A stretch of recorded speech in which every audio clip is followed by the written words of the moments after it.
Życzymy Państwu przyjemnej podróży.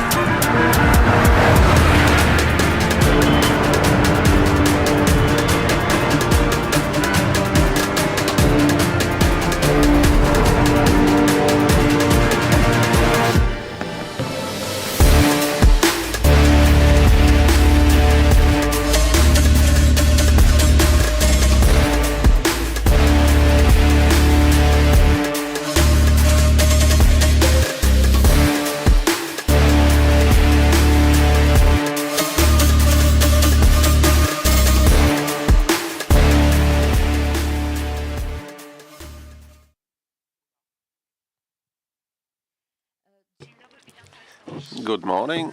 Welcome, ladies and gentlemen. I'm very glad that you joined us in this Sunday, beautiful Sunday morning. Somehow this Sunday is stretched because of our event. Welcome on this panel entitled Can EU Defend Itself? In this panel, I would like to introduce just names of the participants because I don't want to steal our time too much. And I welcome, first of all, Gerlinde Niehus,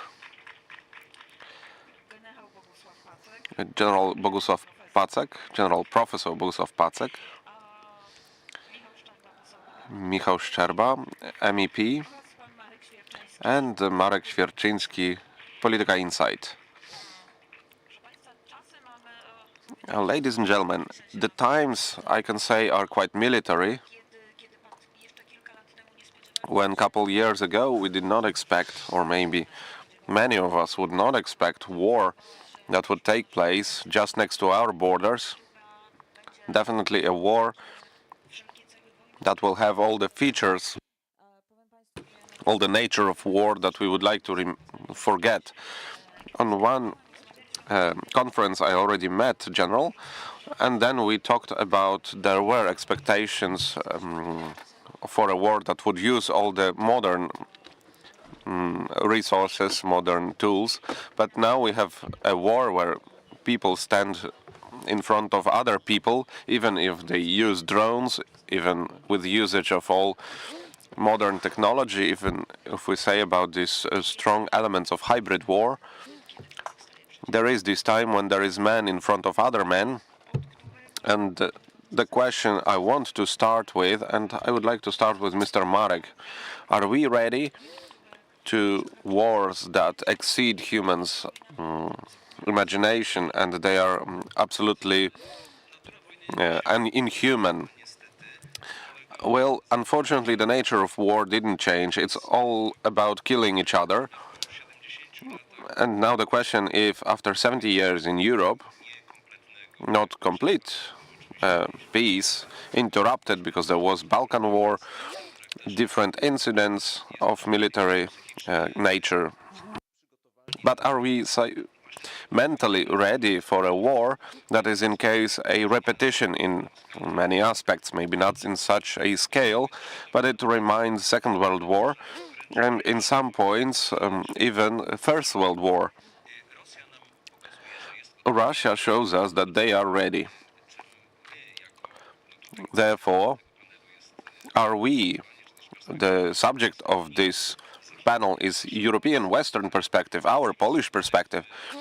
We are sitting here in Łódź, behind Vistula River, inside the country, in a quite safe place. Previous panel was quite nice. It was about music festivals. It was very interesting, by the way, and I thank you for this possibility to talk about. And it's curious that first you talk about some pleasant side of life, and then we talk about war. And that's a context we are standing in front of. Our nice side of life has unfortunately this other bad side. I think that now is the time to talk about it. And I don't have a ready answer for you, because I can't right now run a massive survey to find out the attitude of people, how they would react to this war that is called a meat grinder now. Mr. General, I see that you are nodding. I very rarely don't agree with Marek Świerczyński, but that's the time when I disagree, because contemporary wars are different from the type of war such as Second or First World War. That's true that mainstream in media keeps repeating, especially when it comes to war in Ukraine, that the goal of this war is to kill, and kill. That's true. And here I agree that wars are still related to many casualties, many deaths, but from my analysis of contemporary wars, the goal is to make enemy to fulfill a will of yourself. Was that some quotation? No, it's Pacek is the author of these words. So they want to have a position of first country in the world and relate to safety that is written down in American doctrines. What wants China? China wants to replace United States, even if they might say that they want many polar world. And Russia wants to have a huge empire. Looking at the war in Ukraine and reading every day newspapers, we read that many people died, but in fact, during this war, and very usually after attacks, 2-3 people die, and it's a tragedy. But at the same time, much more people die every day in traffic accidents. So the goal of this war, if we analyze even Middle East, the goals of war change. Of course, it's still about killing, but this element of hybrid nature, threatening, psychological pressure, subconscious pressure, all that shows that it's not so much about territories and killing, but pressing enemy. And if it's enough to force your enemy in another manner than just killing, that's enough. I fully agree, but up to you, Gerlinde. Of course, Pacek will say it's his words, but maybe the goal of war is to make enemy to do what we want. And all these aspects that General mentions, mainly all political strategies that develop, and also new phases of war, and the situation where now I start hearing voices somewhere from our experts that we return to the situation of such a, so to say, tension that was brought by times of Iron Curtain. But right now we do that with our eyes up. Is that all the situation about China, Russia, and our relationships between East and West in this war? Is it about making enemy to follow our will?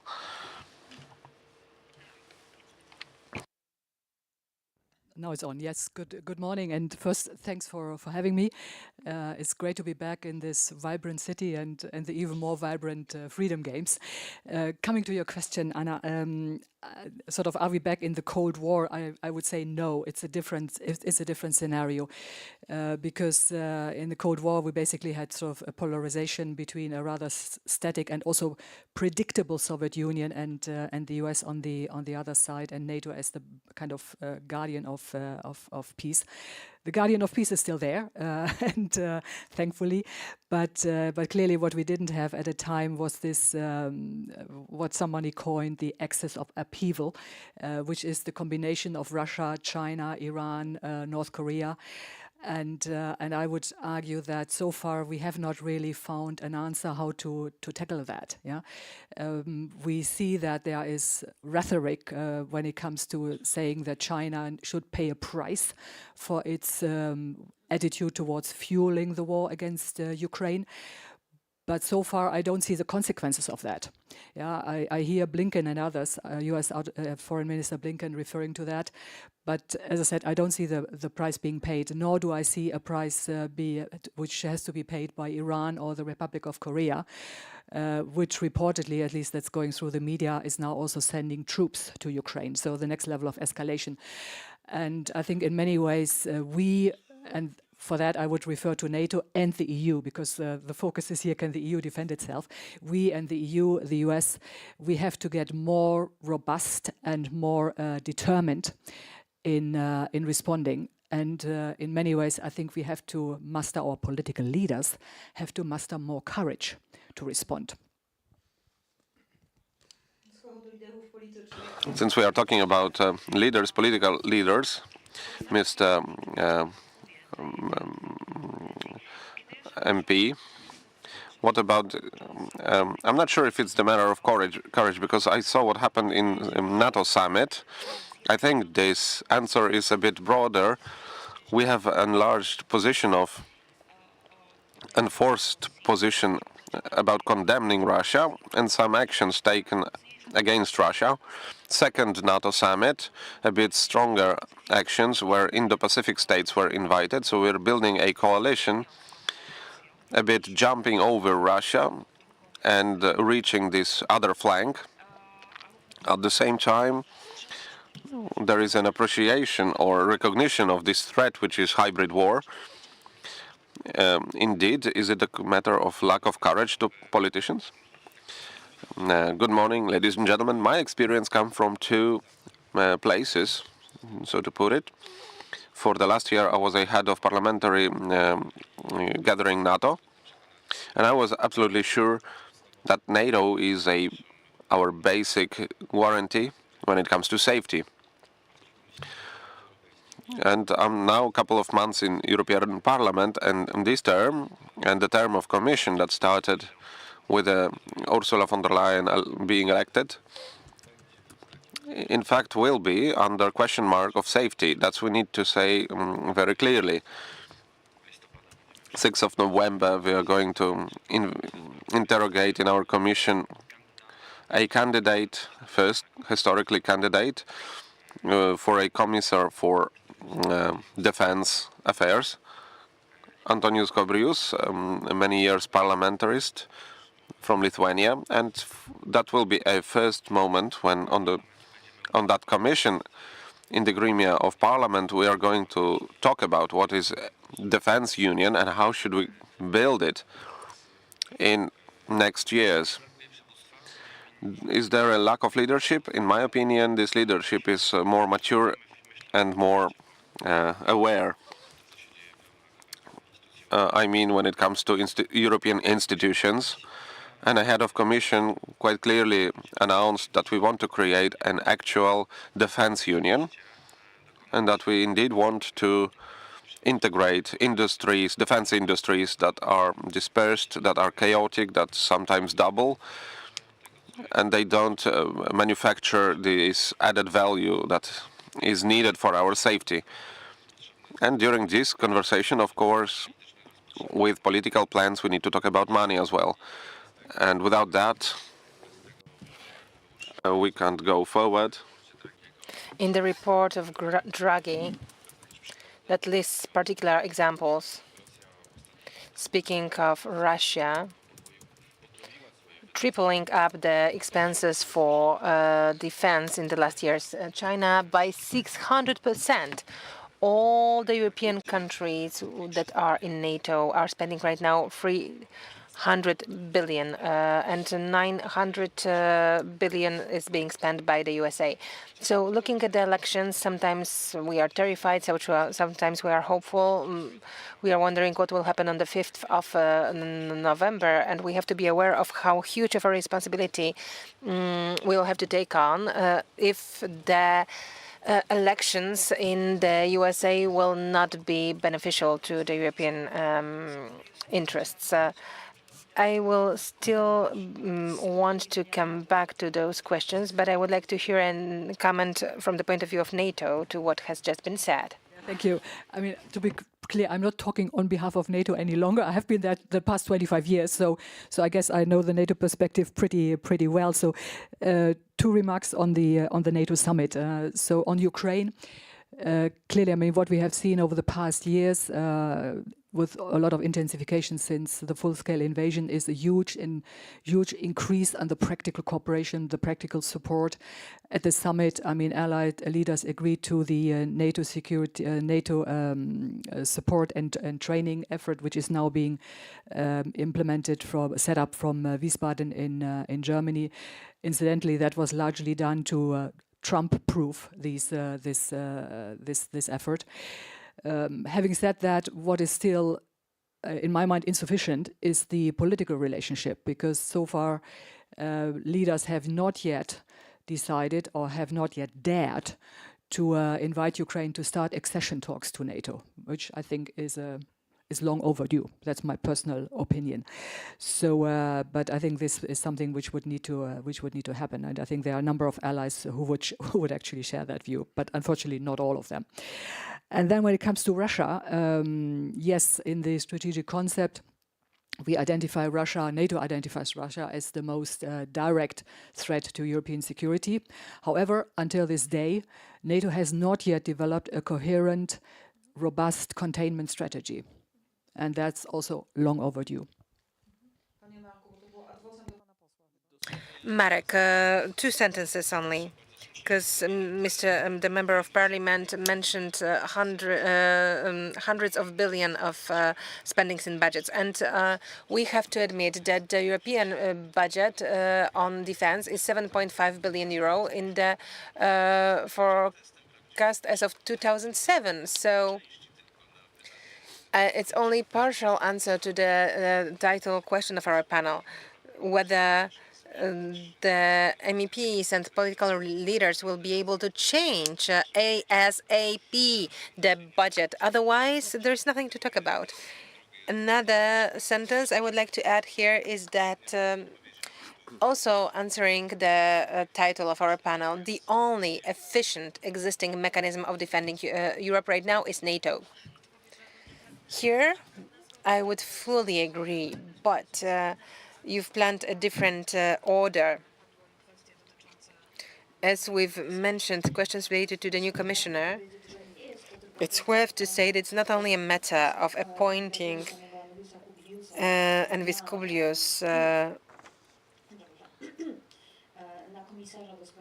to become commissioner for defense, but this part of Europe is right now going to be more in charge, because Kavikaelas is going to be responsible for diplomacy or external policy of the European Union, including safety. And the vice commissioner is supposed to be Harja Vienkunen, which is a Finnish politician who will be responsible for democracy, safety. So here we will have. Let me begin with the general. So we will move the. It will be a shift towards this part of the Europe, which right now seems most threatened, also via Russia.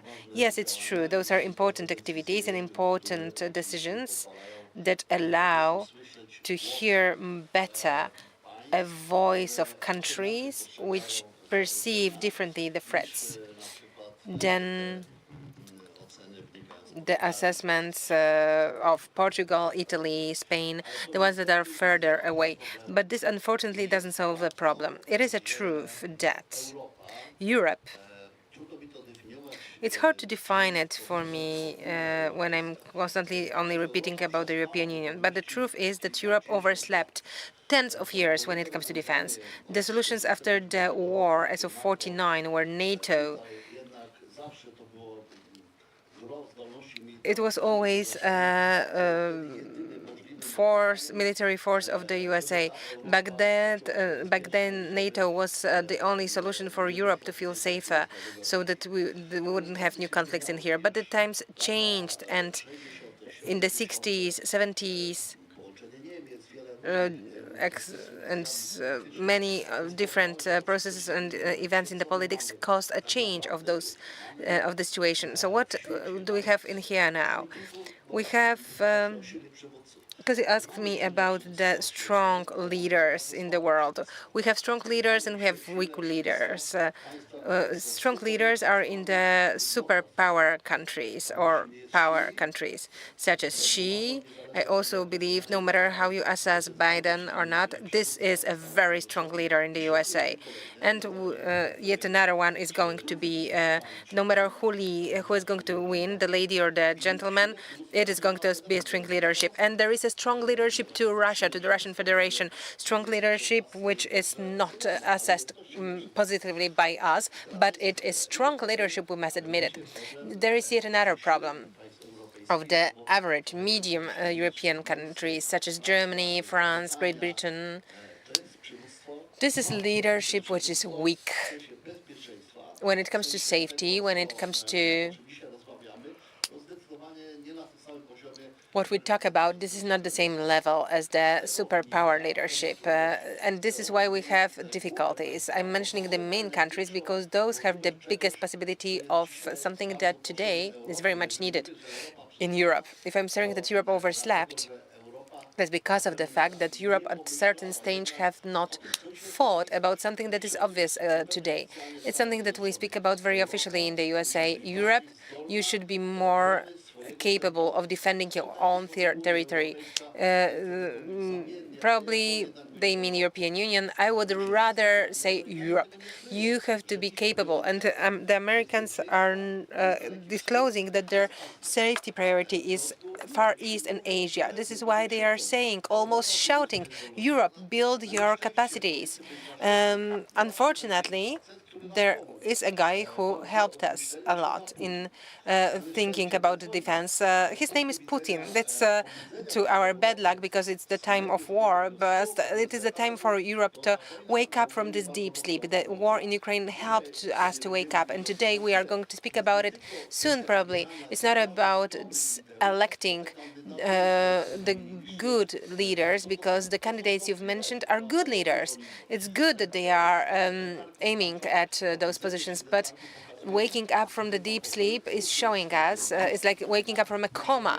It's beginning to thinking of our capacities when generating joint cyber defense on the intelligence, on production of own arms. It's not only about speaking of EDA and slogans in the majority of countries, but the reality was that way too little was happening. In the defense industry, this is a key thing. I know it's going to be very difficult, but what's happening? Something has to happen. It's waking up from a deep sleep, and it's very slow wake up. Unfortunately, still, the USA are ensuring still safety to Europe. Dominant proportions via those abilities that the USA have. Europe is missing some to be able to defend independently. I fully agree with my fourth speaker, Mr. Professor. I want to say one more thing, because we are asking whether the EU is going to defend on our own, whether it's even capable of doing so. The European Union, and you all know about it, has not been created in order to defend, but it was meant for the peacetime to build well-being during the peace type and the colonial war that we've been experiencing as of February 2022 is a new trend that is waking up indeed. It has this incentive of waking up. Of course, what the editor spoke about, the expenses which we have under 10 billion euro, on defense within the European Union, those are insufficient spendings. Draghi says that we need at least 100 billion euro, and this is possible. Let's remind ourselves, and I don't want to praise my community, but we are coming back to the first line. We are coming back to the first league. And we can notice it in how the tech commissioners are distributed. Piotr Serafin is now a budgetary commissioner. He is the only commissioner in the future new commission who is going to be directly under the chair of the European Commission without any intermediaries. And we are going to have six of them. In the new leadership that we are speaking about, and this is a very interesting situation because we have new leadership in NATO, it's Mark Rutte. There is a change after a decade of the former Prime Minister for Norway, then changes to the European Commission. We will have a new one, and also very important accents. And Madam Editor drew our attention to it.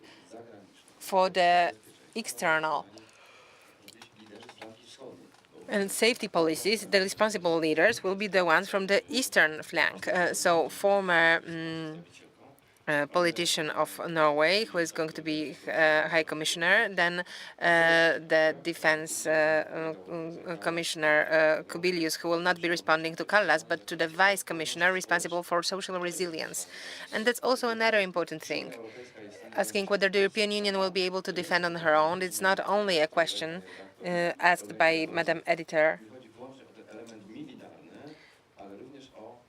but it's not only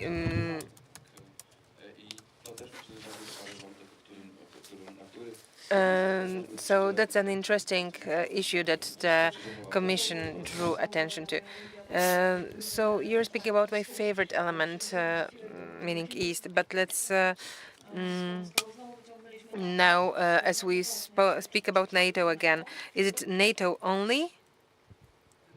No, actually, I think it should be both. Yeah. So because in many ways, I believe that being a strong transatlantic organization or being a convinced transatlanticist is not mutually exclusive to being in favor of European integration. So I think from that perspective, I would argue that also building a stronger European defense and security identity and capacity, European responsibility in that area is the way to go.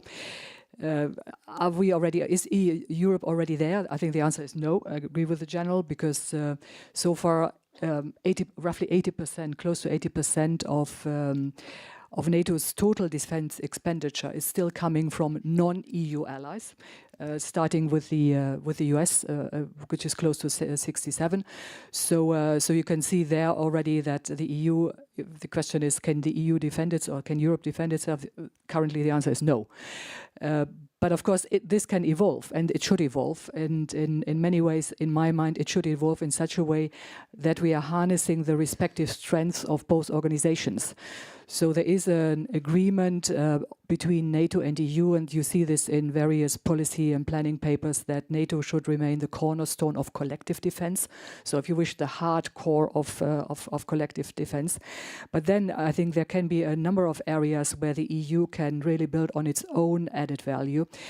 For example, in getting more responsibility in the domain of resilience and cyber defense, in military mobility, where I think we have already made good progress. In research and development, the EU has a massive program on research and development, which could be extended there, and in capability delivery. Yeah, so. And then, I mean, I think on the EU side, they should also work towards much more spending more together and not side by side. I mean, the fragmentation of the defense industry in Europe is a big issue. Europeans lose massively because they are compartmentalized in the defense industry. The EU could set up for itself benchmarks. I mean, they could, for example, adopt the NATO 2% benchmark as a minimum spending of GDP. That has not been done so far. And clearly they also can have a leading role in beefing up defense production and also set standards for the defense industry. And I think that's where the Draghi report also comes in. Yeah. So and then I think jointly NATO and EU should actually work towards joint defense planning. Yeah. So in many ways, I think a sensible kind of labor division could there be that we say NATO sets the standard. standards, because that's what we have been doing NATO has been doing over the last decades, and says what are the capability requirements. And then the EU uses its various resources and also its funding to actually find ways of delivering on these capability developments. So that's why I'm saying each organization should actually harness the real strengths it has and bring those together, because at the end of the day, there's so much at stake with the axis of upheaval I was referring to, including Russia and its war and its shadow war against all of us, that the last thing we can afford between NATO and EU is any sort of division. We need to stick together. That is the strategic imperative. Exactly. We have to work in an alliance. We have to work together. And if we look at the policy, this transposition to the eastern flank, first question to Mr. Marek. I think about this Polish project, about Eastern Shield. When we talk about Eastern Shield, we talk about three elements. About element that is related to the strength of our army, our military equipment that we have, armament that we have, the training of our soldiers. Another element of Eastern Shield is the strength of the alliance. So our allies in NATO, like as a main ally, and other states of European Union, and building this policy of defense and security. And third element is social resilience that is inseparable element of the stability in our country. But not only. When we talk about eastern flank, it's about safety and feeling safe, safety of our life, our benefits, our states, our motherlands. It's our physical and mental safety in the whole Europe. Mr. Marek, how is it with our Eastern Shield? Is it as a system that we started just to build? Because just a couple days ago, we saw our Minister of Defense, Kosiniak-Kamysz, and Prime Minister in a field where they were announcing building elements of the shield.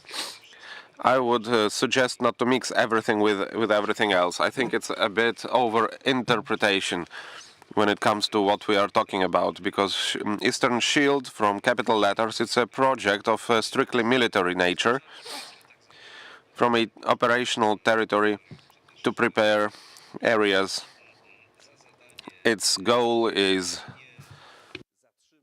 to, if not stop, if not defend, at least slow down and channelize movements of potential enemy, to give an advantage of the place where battle will take place.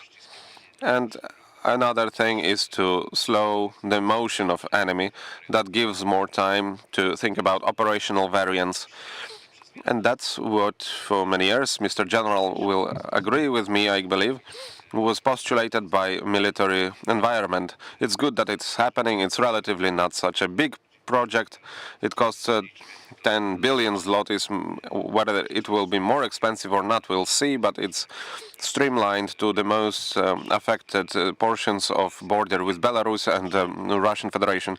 That's one thing, and honestly saying, it's very good that it happens.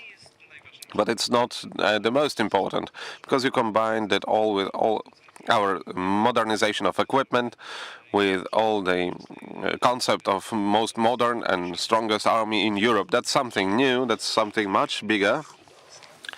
The scale of these projects is uncomparable, in fact. Our ambitions, defense and armament ambitions, are in fact gigantic. And that's an issue that we are not fully aware of, I think, when it comes to the costs layer. The time horizon, right now the planning is to 35-39, because what we purchase has to be still manufactured, soldiers must be trained, doctrines must be prepared. So we are in 10, maybe 15% of advancement of this huge, big project. But when it comes to purchasing the equipment, I heard that we are somewhere in the half when it comes to contracts of purchasing military equipment. Now about resilience. Resilience is even broader question. That's bigger challenge. We need to look at the peak at this border with Belarus. On this center section of this pyramid, so armament, military, also reserves for this army. We talk about 300,000 soldiers army, but we understand that we need millions of people with military training. And foundation of this pyramid is economical resilience, social resilience, informational resilience. Right now, biggest war in the world is in informational space. Each of us is attacked, is targeted by information, by disinformation, by enemy actions, in even subconsciousness sector. And the question is if each of us have this shield around himself. I wanted to refer to NATO document. I just wanted to say that I fully agree. Yes, I see your reaction that if you don't turn your head on sides, then it means that you are nodding, that you agree. Because this document, NATO declaration, it also says much about hybrid war. Because in fact, information war, disinformation, is an element of hybrid war as well. I just wanted to say that this document appreciates and recognizes and says directly about manipulation and about hostile influence that can be even on the lowest level. And now the consequences can be different. One person can be scared off and buy a flat in Spain, plan some quick evacuation route. Another person might say, well, maybe I should educate more, prepare, get my own shield. I'm not speaking about evacuation backpack. But now we should ask ourselves a question. Do our country doing so much, bearing such big financial costs for arming, for preparing Eastern Shield, for all this military sphere, does it give us this enough as this individual protection shield? That's question I leave open. I will direct this question to General. Those are very important issues. With one sentence, it's good to look what happens in Ukraine in this regard, how important this element is of war.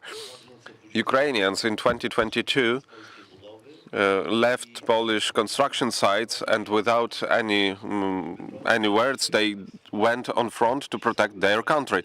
The same Ukrainians today pay bribes. I'm speaking about the phenomena generally, about the phenomena in the country. They pay a lot of bribes, like tens, thousands of dollars. They do everything, thousands of deserters, not to go on war. I just want to say that you have very good research made on that, to have that information. Yes, I conducted a research and I still do. Well, but it's not the point of researchers. You don't have to be a psychologist and observer. It's just visible even in Ukrainian media right now that soldiers have to go somewhere on discotheques, some concerts, and there get some recruits. So that's a shocking situation, and we need to make conclusions, because that's a result of course, Ukrainian mess. Ukrainians say that today they don't know what they should fight for today. That's a subject for another conference, and I will be glad to join to explain what mistakes Ukraine did. It was too much give us, give us, give us, and not enough of what we should do during this war. But going back to the psychology, it shows how significant element is this resilience, how important is will of the nation. This will of the nation translates to will of the army. Today we omit this subject. We don't want to speak about deserters, about those who leave battlefield. But that's a very important question. And in this context, today's question on this conference, whether Europe can defend itself, the answer is sad. And the answer is not just because of NATO. Of course, Marek Świerczyński is right. And 1,000 times we heard and repeated that today idea for two defense system, EU and NATO, is a system that has no chances. There is a NATO system, it's an effective system that we see today, And Putin don't even dare to look further abroad because he knows that it's a cross-Atlantic allies. But European Union right now, even if is waking from this coma, even if one eye is open but another eye is still thinking, should it open?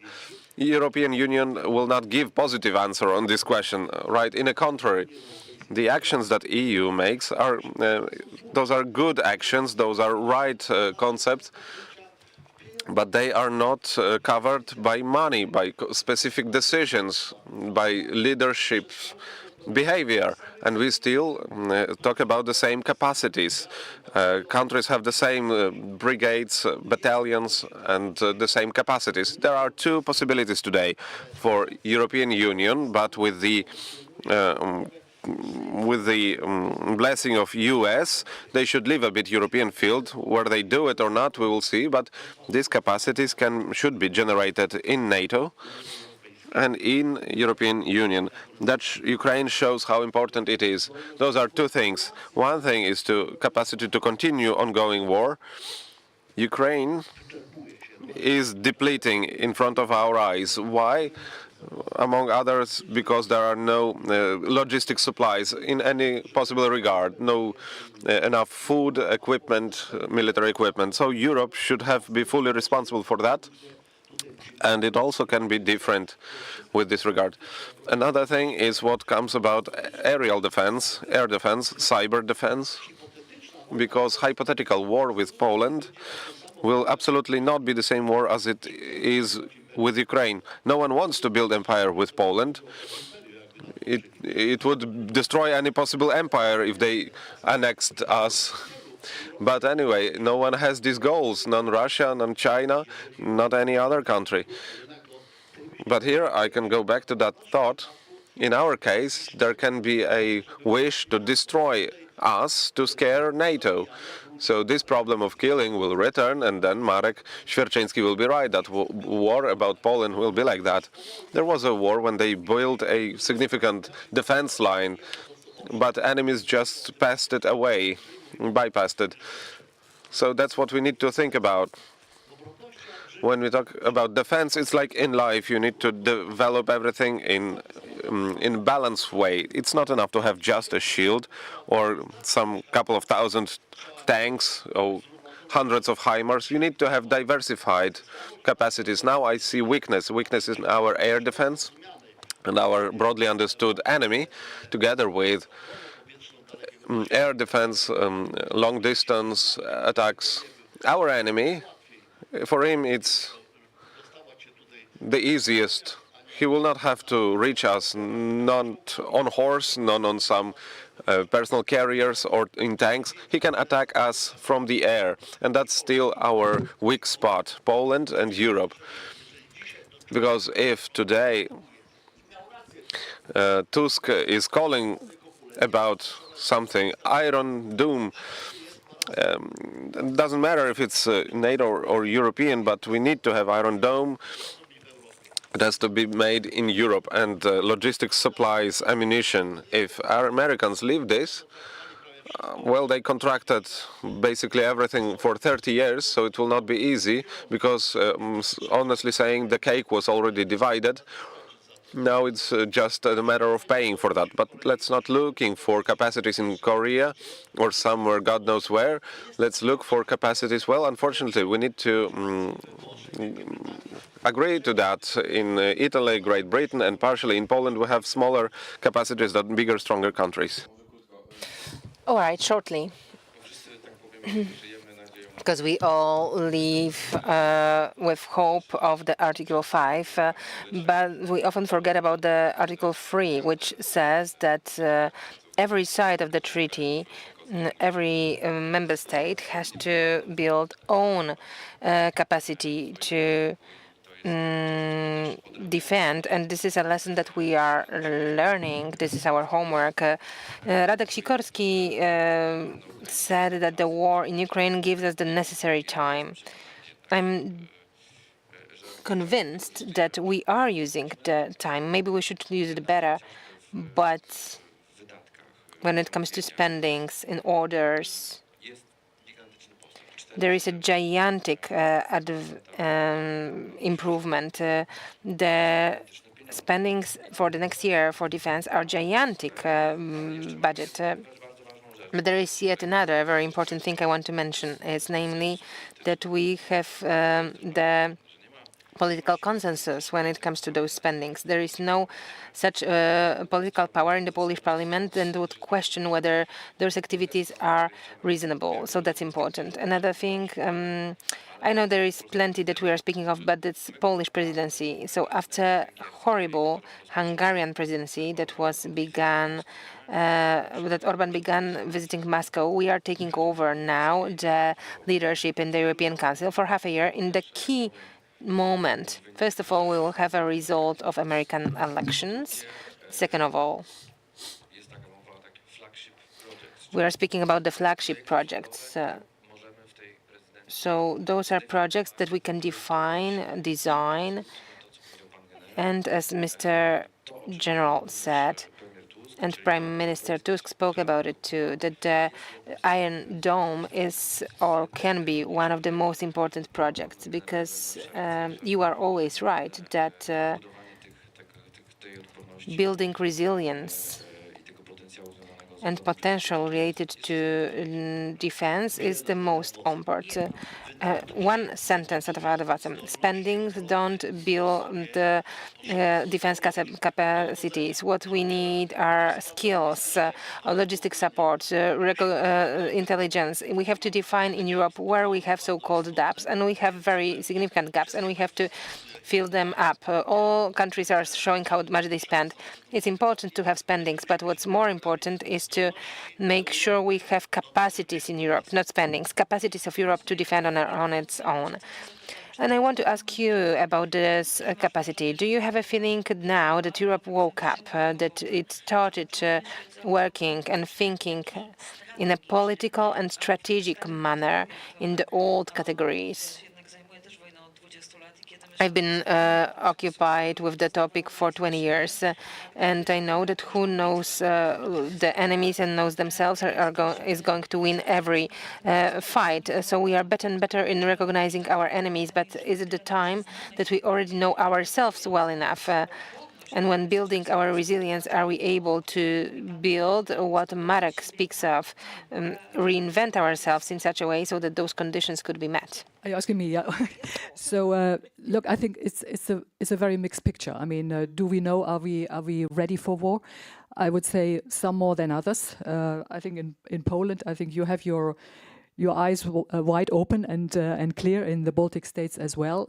But if I look into other member states, be that of EU or NATO for that matter, I don't think that the sense of urgency when it comes to beefing up defense and security is at the same level as here. Although in many ways politicians would operate and do operate in a very supportive environment. I mean, at NATO we conducted opinion polling regularly, and the last opinion polling confirmed once again that close to 70% of the NATO populations would support equal or even higher investment in defense. So I'm just saying that politicians, no matter where they are, would actually have large public support for that, as they would have for increasing a European role in defense and security, because also that is very much supported. Yeah? So, but are we there yet together? I think the answer, when it comes to Europe, the answer is clearly no, because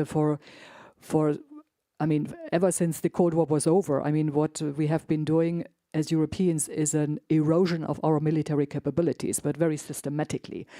And rebuilding that requires an equally sustained effort and approach. Is nothing which you can do in 1 year or 2 years. You are talking about 1 or 2 decades to rebuild the military capacity. So we must be in this for the long haul. And the European Union, I think, is doing good and important steps. And the appointment of the Commissioner for Defense with a focus on industry is certainly one of these steps. In my mind, another step should be to think about a joint budget for defense, which is more than what they have in the individual tools right now. So I think that's also something to be looked at. But is Europe as such still there? No. But this is also, in all fairness, also I think historically seen part of the then American attitude, because for many decades the US was also very reluctant to have a stronger European role because they always thought this is undermining NATO. Yeah, I think this mindset is now shifting because in the Pentagon, I mean, the planners clearly have their eyes very much on the China threat. Yeah, for them it's a threat, and hence the impetus from the States is really Europe. You need to wake up and do more for your own security. And incidentally, that is a message, or if you wish, also a pressure, which will come regardless of whether Trump or Harris wins. So the pressure on European to invest more in defense, to follow the Polish example, if I may say so, will certainly remain there.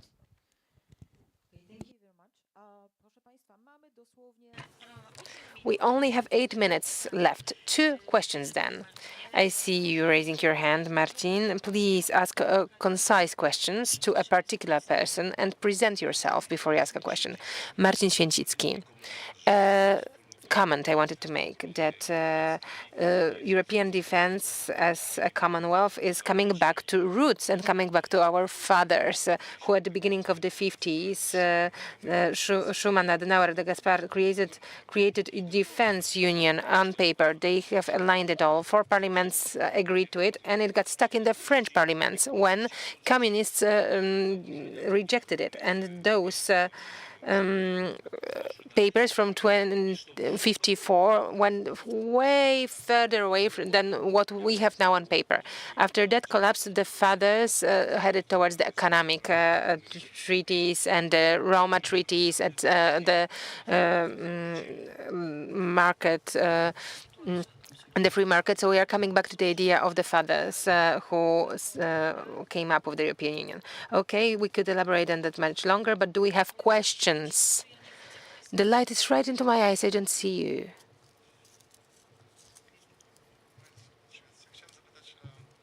I have a question. I would like to ask Mr. Professor and Mr. Editor Świerczyński about the very big purchases on military done by the former government. Are those reasonable? Are those in line with the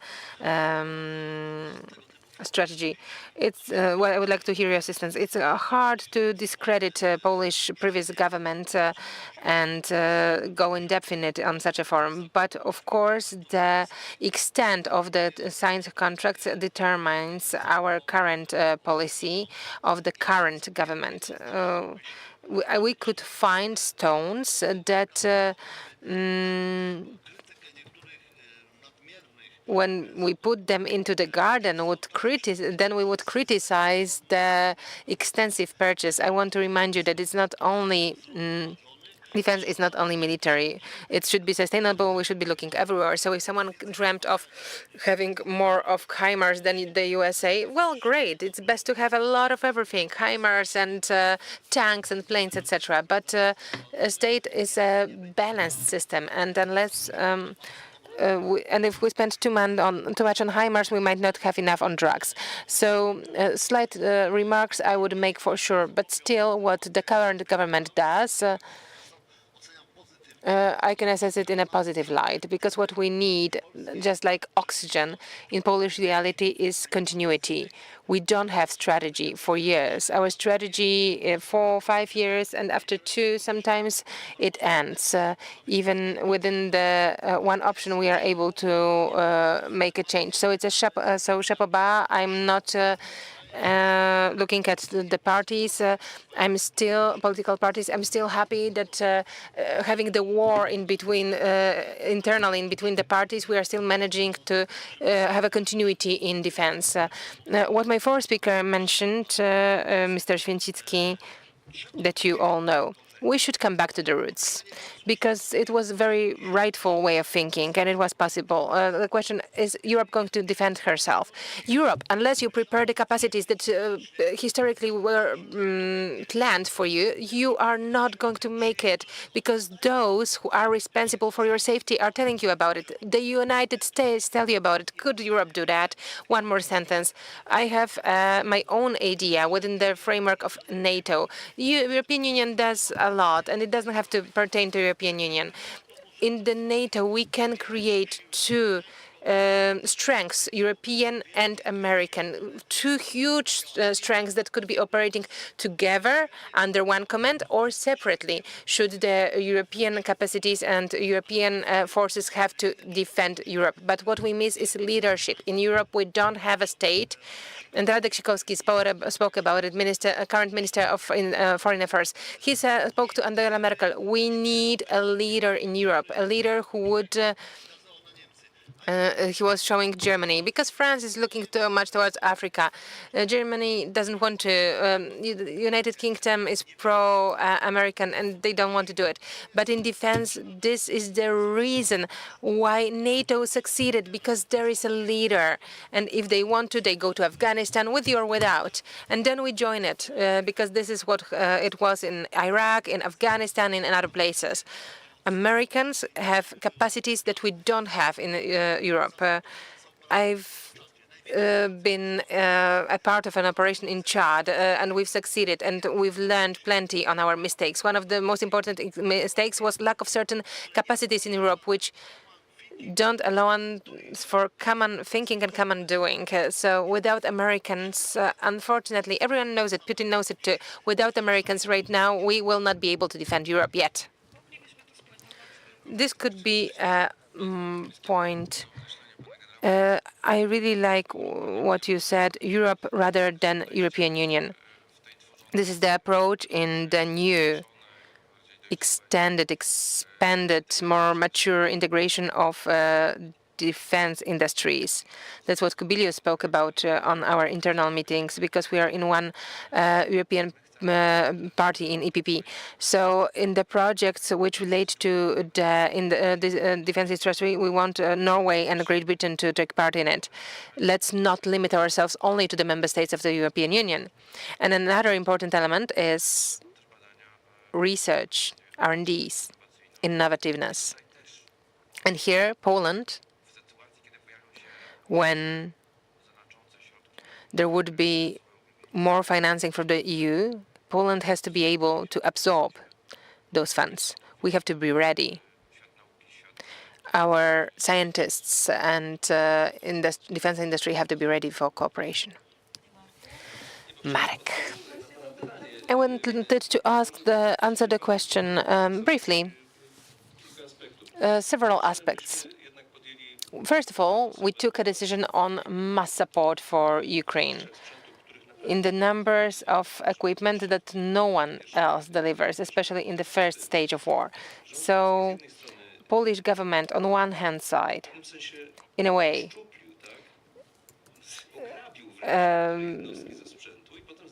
took equipment from certain units, and then it turned out that it was an unforeseeable situation, and we've immediately needed to add to it.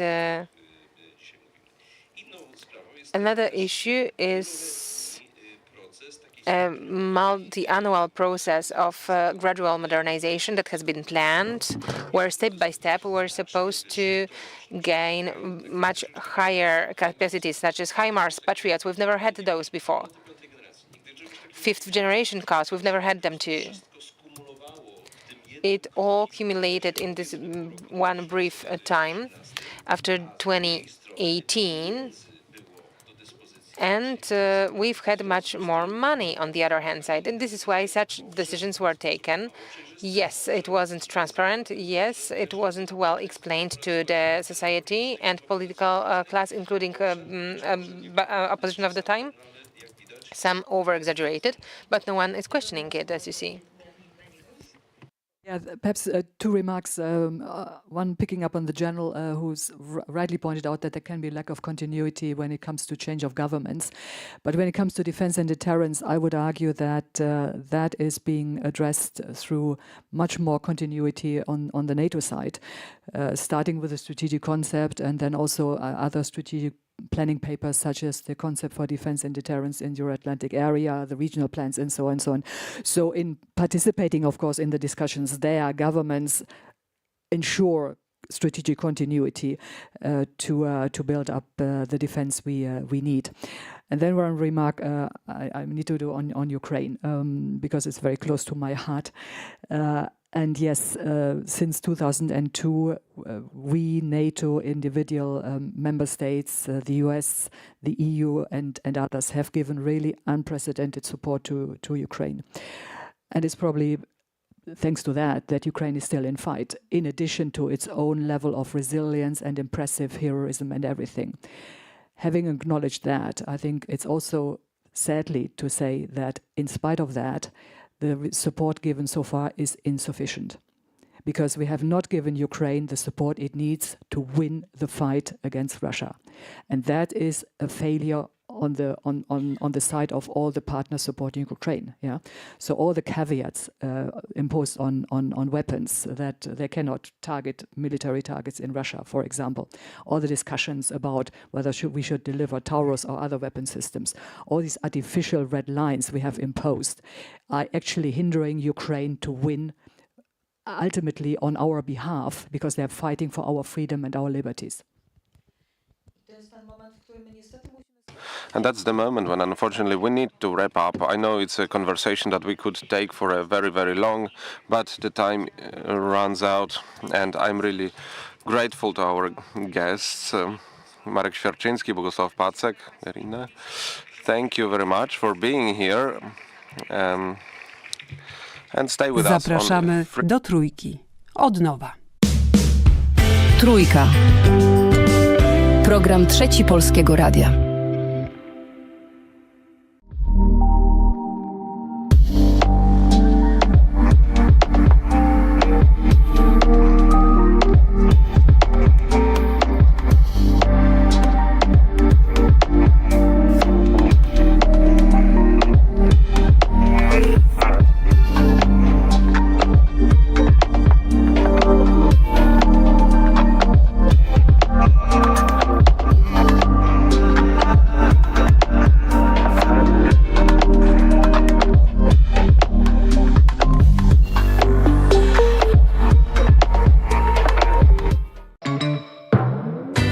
Wytrzymasz klockowe tortury ze stoickim spokojem? Czy w twardych negocjacjach zachowasz zimną krew? Czy poddasz się dobrowolnej eksmisji ze swojego łóżka? Brawo! Test na obecność serca zaliczony. To znaczy, że ty też możesz być rodzicem zastępczym. Dowiedz się jak na testserca.pl.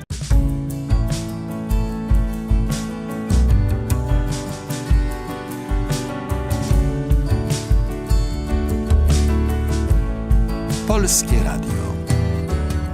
Jedynka.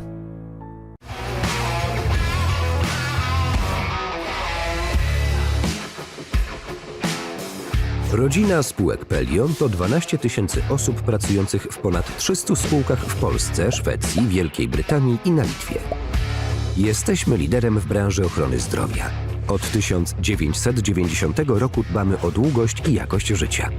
Pracować z nami możesz w jednym z 7 obszarów.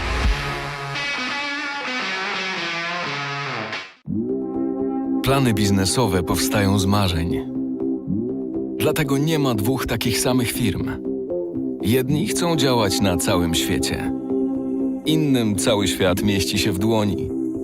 Sukces biznesu to nie tylko jego wielkość, ale też szczęście, jakie przynosi ludziom. PKO Bank Polski. Radość, nadzieja, życie, wyzwanie, pasja, pamięć, zaufanie, pokój, jedność. Słowa tworzą świat. Polskie Radio. Źródło wiarygodnych informacji.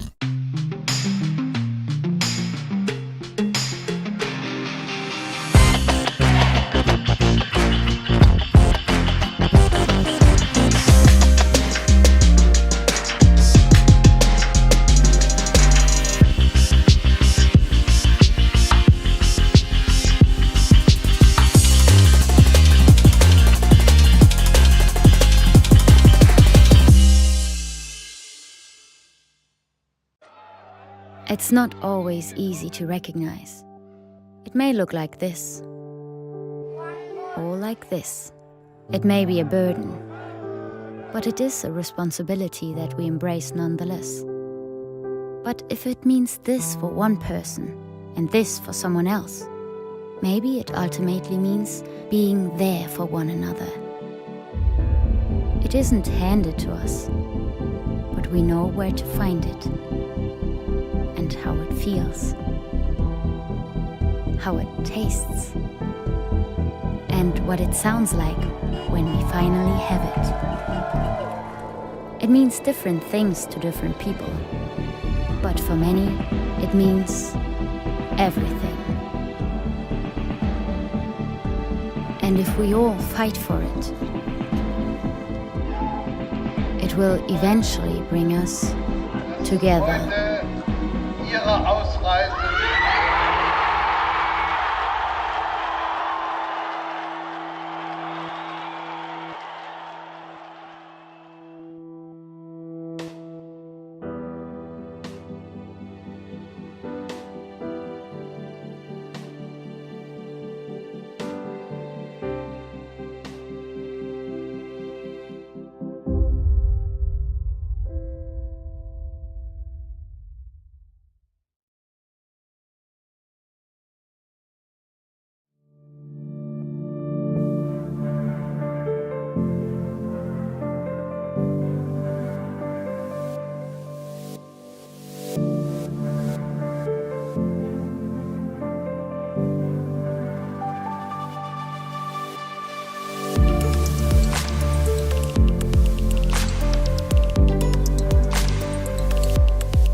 Uwielbiam szycie w sieci. Wczoraj podszyłem się pod wnuczka, wieczorem uszyłem intrygę na apce randkowej, a dziś planuję grubymi nićmi szyte oszustwo z promocją. Tak się szyje. Na oszustów są sposoby. Zapoznaj się z poradami ekspertów na niedajsiepodszyć.pl. Jedzą kanapki z kawiorem. Nadzwyczajna kasa. Obrażanie dziennikarz telewizji polskiej. Chodzi o działania polityczne. Przygotowanie ofiar dla pedofilów. Für Deutschland!